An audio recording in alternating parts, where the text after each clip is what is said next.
ಎಲ್ಲರಿಗೂ ನಮಸ್ಕಾರ ಹಾಗೂ ಜೋಕರ್ ಸ್ಪೀಕ್ಸ್ ಪಾಲಿಟಿಕ್ಸ್ ಯೂಟ್ಯೂಬ್ ಚಾನಲ್ಗೆ ಸ್ವಾಗತ ಸುಸ್ವಾಗತ.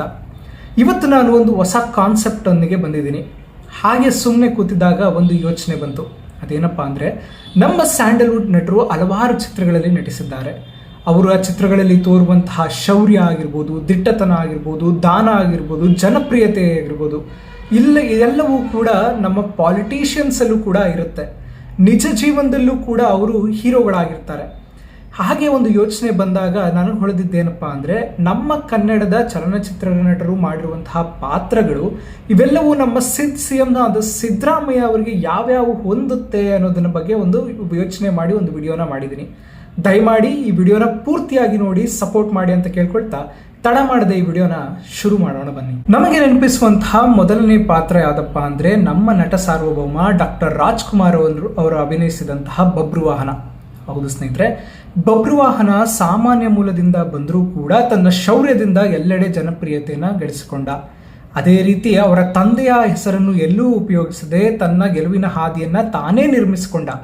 ಅದೇ ರೀತಿ ನಮ್ಮ CM ಸಿದ್ದರಾಮಯ್ಯ ಅವರು ರೈತ ಮೂಲದಿಂದ ಬಂದಿದ್ರು ಕೂಡ ಅವರು ತಮ್ಮ ಹೋರಾಟದಿಂದಲೇ ಒಂದು ದಿನ CM ಆಗ್ತಾರೆ. ಅವರ ಜೀವನವು ಈ ಬಬ್ರುವಾಹನ ಸಿನಿಮಾವನ್ನ ಸೂಚಿಸುತ್ತೆ ಅಂದ್ರೆ ತಪ್ಪಾಗೋದಿಲ್ಲ ಸ್ನೇಹಿತರೆ. ಎರಡನೇ ಪಾತ್ರ ಯಾವ್ದಪ್ಪ ಅಂದ್ರೆ, ನಮ್ಮ ಸಾಹಸ ಸಿಂಹ ವಿಷ್ಣುವರ್ಧನ್ ಅವರು ಅಭಿನಯಿಸಿದಂತಹ ನಾಗರಹಾವು ಚಿತ್ರದಲ್ಲಿ. ಹೌದಾ ಸ್ನೇಹಿತರೆ, ಈ ರಾಮಾಚಾರಿ ಅನ್ನುವ ಪಾತ್ರ ಹೇಗಿತ್ತು ಅಂದ್ರೆ, ನೇರ ನುಡಿಯದ್ದಾಗಿತ್ತು. ಸಮಾಜದಲ್ಲಿ ಯಾವುದೇ ಅನ್ಯಾಯ ಆಗ್ತಾ ಇದ್ರೆ ನೇರವಾಗಿ ಖಂಡಿಸುವಂತಹ ಒಂದು ಪಾತ್ರವಾಗಿತ್ತು.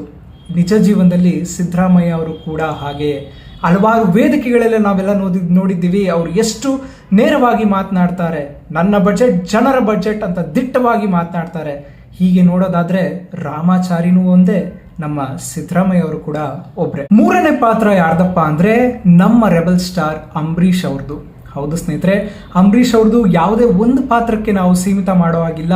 ಅವರ ಜೀವನ ಸೇಮ್ ಟು ಸೇಮ್ ಸಿದ್ದರಾಮಯ್ಯ ಅವರ ಜೀವನ ಅಂದ್ರೆ ತಪ್ಪಾಗೋದಿಲ್ಲ. ಯಾಕೆ ಹೇಳ್ತಾ ಇದ್ದೀನಿ ಇದನ್ನ ಅಂದ್ರೆ, ಅಂಬರೀಷ್ ಅವರು ಜನಪ್ರಿಯತೆಯನ್ನು ಗಳಿಸಿದಂತಹ ನಟ.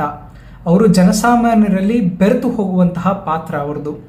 ಅದೇ ರೀತಿ CM ಸಿದ್ದರಾಮಯ್ಯ ಅವರು ಕೂಡ ಯಾವುದೇ ಐಷಾರಾಮಿ ಜೀವನ ಇಲ್ಲ, ಯಾವುದೇ ಗ್ಲಾಮರ್ ಇಲ್ಲ, ಬದಲಾಗಿ ಜನಸಾಮಾನ್ಯರಿಗೆ ಜನಪ್ರಿಯತೆಯನ್ನು ಗಳಿಸಿಕೊಂಡಿರುವಂತಹ ಒಬ್ಬ ಧೀಮಂತ ನಾಯಕ ಅಂದ್ರೆ ತಪ್ಪಾಗೋದಿಲ್ಲ. ನಮಗೆ ನೆನಪಾಗುವಂತಹ ನಾಲ್ಕನೇ ಪಾತ್ರ ಯಾರ್ದಪ್ಪ ಅಂದ್ರೆ, ಹ್ಯಾಟ್ರಿಕ್ ಹೀರೋ ಶಿವರಾಜ್ ಕುಮಾರ್ ಅವರು ನಟಿಸಿರುವಂತಹ ಜೋಗಿ.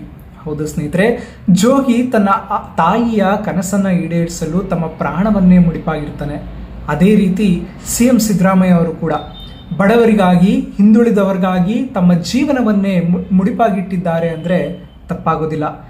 ಜೋಗಿಯ ಪ್ರೀತಿ ಇದ್ದಿದ್ದು ತಾಯಿಯ ಮೇಲೆ, ಆದರೆ ನಮ್ಮ CM ಸಿದ್ದರಾಮಯ್ಯ ಅವರ ಪ್ರೀತಿ ಇರೋದು ಎಲ್ಲ ಜನರ ಮೇಲೆ ಅಂದ್ರೆ ತಪ್ಪಾಗೋದಿಲ್ಲ. ಇನ್ನು ನಮಗೆ ನೆನಪಾಗುವಂತಹ ಐದನೇ ಸುಪ್ರಸಿದ್ಧ ಪಾತ್ರ ಯಾವುದು ಅಂದ್ರೆ, ಉಪೇಂದ್ರ ಅವರು ನಟಿಸಿರುವಂತಹ ರಕ್ತ ಕಣ್ಣೀರು ಚಿತ್ರದ್ದು.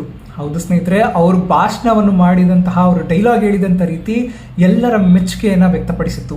ಏನೇ ಆದರೂ direct to direct, face to face ಹೇಳುವಂತಹ ಪಾತ್ರ ಈ ಉಪೇಂದ್ರ ಅವರು ನಿರ್ಮಿಸಿದ್ರು ಅಂದ್ರೆ ತಪ್ಪಾಗಿಲ್ಲ.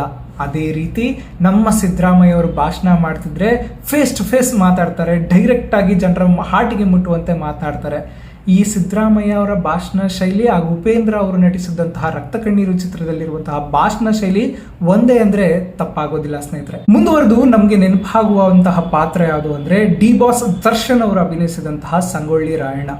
ಹೌದು ಸ್ನೇಹಿತರೆ, ಸಂಗೊಳ್ಳಿ ರಾಯಣ್ಣ ತಮ್ಮ ಜೀವನದುದ್ದಕ್ಕೂ ಬಡವರ ಪರವಾಗಿ, ಜನರ ಪರವಾಗಿ ತಮ್ಮ ಜೀವನವನ್ನೇ ಮುಡಿಪಾಗಿಟ್ಟವರು. ಅವರು ಹೋರಾಟ ಎಂಬ ಹೆಸರು ಎಲ್ಲಿವರೆಗೂ ಇರುತ್ತೋ ಅಲ್ಲಿವರೆಗೂ ಸಂಗೊಳ್ಳಿ ರಾಯಣ್ಣ ಅವರ ಹೆಸರು ನಿಂತೇ ಇರುತ್ತೆ. ಅದೇ ರೀತಿ CM ಸಿದ್ದರಾಮಯ್ಯ ಅವರು ಕೂಡ ಅವರು ಬಡವರಿಗಾಗಿ ತಮ್ಮ ಜೀವನವನ್ನೇ ಮುಡಿಪಾಗಿಟ್ಟಿದ್ದಾರೆ ಅಂದ್ರೆ ತಪ್ಪಾಗೋದಿಲ್ಲ.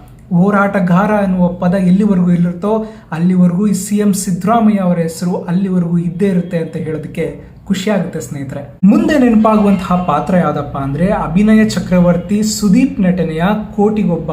ಹೌದು ಸ್ನೇಹಿತರೆ, ಕೋಟಿಗೊಬ್ಬ ಚಿತ್ರದಲ್ಲಿ ಸುದೀಪ್ ಅವರು ತಮ್ಮ ಪಾತ್ರದಲ್ಲಿ ತಮ್ಮ ಶತ್ರುಗಳನ್ನ ಹೇಗೆ ನೆಲಸಮ ಮಾಡ್ತಾರೆ ಅಂದ್ರೆ, ಕೆಲವೊಮ್ಮೆ ತಂತ್ರಗಾರಿಕೆಯನ್ನು ಉಪಯೋಗಿಸ್ತಾರೆ, ಬುದ್ಧಿವಂತಿಕೆ ಉಪಯೋಗಿಸ್ತಾರೆ, ಕೆಲವೊಮ್ಮೆ ಮೌನವಾಗಿದ್ದು ಬಿಡ್ತಾರೆ.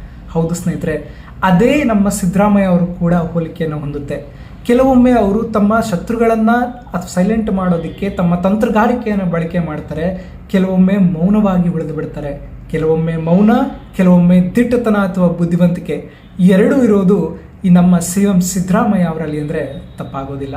ಮುಂದಿನ ಪಾತ್ರ ನಗುಮೊಗದ ಅಪ್ಪು ಪುನೀತ್ ರಾಜ್ಕುಮಾರ್ ಅವ್ರದ್ದು ಅಪ್ಪು ಚಿತ್ರದ್ದು.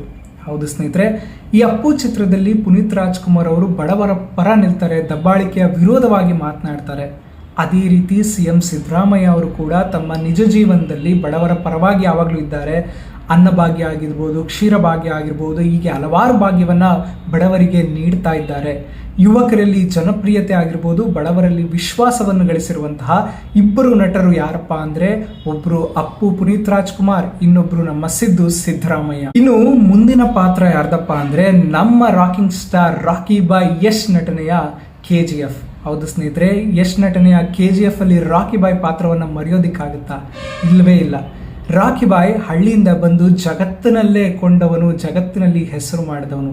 ಅದೇ ರೀತಿ CM ಸಿದ್ದರಾಮಯ್ಯ ಅವರು ಕೂಡ ಹಳ್ಳಿಯಿಂದ ಬಂದು ಜಗತ್ತಿನಲ್ಲೇ ಹೆಸರುವಾಸಿಯಾದಂಥ ಚೀಫ್ ಮಿನಿಸ್ಟರ್ ಆಗಿದ್ದಾರೆ. ಅವರು ಫ್ರಮ್ ಡಸ್ಟ್ ಟು ಕ್ರೌನ್ ಅಂತಹ ಈ ವಾಕ್ಯ ಏನಿದೆ, ಈ KGFನ ರಾಕಿ ಬಾಯ್ಗೂ ಹಾಗೂ ನಮ್ಮ CM ಸಿದ್ದರಾಮಯ್ಯ ಅವ್ರಿಗೂ ಹೋಲಿಕೆ ಆಗುತ್ತೆ ಅಂದರೆ ತಪ್ಪಾಗೋದಿಲ್ಲ. ಮುಂದಿನ ಪಾತ್ರ ಹಾಗೂ ಕೊನೆಯ ಪಾತ್ರ ನಮಗೆ ನೆನಪಾಗೋದು ಯಾವುದು ಅಂದರೆ ರಕ್ಷಿತ್ ಶೆಟ್ಟಿ ನಟಿಸಿರುವಂತಹ ಕಿರಿಕ್ ಪಾರ್ಟಿ. ಹೌದು ಸ್ನೇಹಿತರೆ, ಈ ಕಿರಿಕ್ ಪಾರ್ಟಿಯಲ್ಲಿ ರಕ್ಷಿತ್ ಶೆಟ್ಟಿ ಅವರು ಸ್ಟಾರ್ಟಿಂಗಲ್ಲಿ ಅವರು ಕಾಲೇಜ್ನಲ್ಲಿ ಹೋರಾಟಗಾರನಾಗಿದ್ದು ನಂತರ ಅವರು ಬದಲಾಗ್ತಾರೆ. ಅದೇ ರೀತಿ CM ಸಿದ್ದರಾಮಯ್ಯ ಅವರು ಕೂಡ ಸ್ಟಾರ್ಟಿಂಗ್ನಲ್ಲಿ ಒಬ್ಬ ಹೋರಾಟಗಾರನಾಗಿದ್ದು ನಂತರ ಅವರು CM ಆಗಿ ಬದಲಾಗ್ತಾರೆ.